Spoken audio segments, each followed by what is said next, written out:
Today's Tuesday tax tip has to do with when your dependent child has a job. First of all, I want to define what a qualified dependent child is.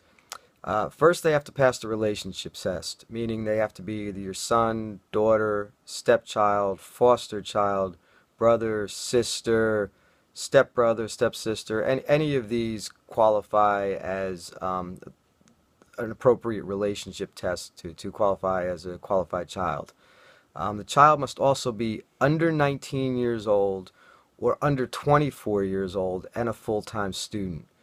The child must have provided less than 50% of their own support, must have lived with you for more than half the year, and generally could not have filed a joint income tax return.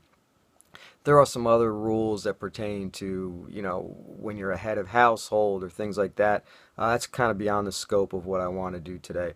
I really just want to go over how, when your dependent child works, it impacts their tax return.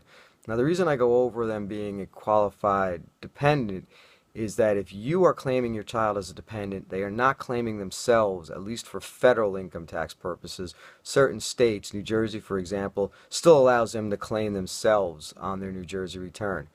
But the problem with not being able to claim themselves as an exemption is that once they go over a certain limit, in 2015 it's $6,300, that child will pay federal income tax.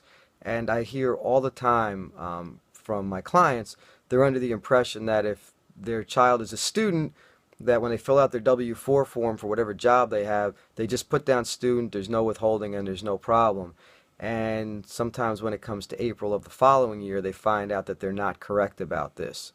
So just keep in mind that if your child earns more than $6,300 in 2015, which at today's minimum wage rate comes up a lot quicker than you think it is, they would be eligible, or not eligible, they would be subject to federal income tax. So just make sure that you plan your withholdings accordingly. If you have any questions, obviously, speak with your accountant about it. But, always plan ahead. Don't get caught by surprise in April. Hopefully this tax tip helped you out. I'll see you again next week.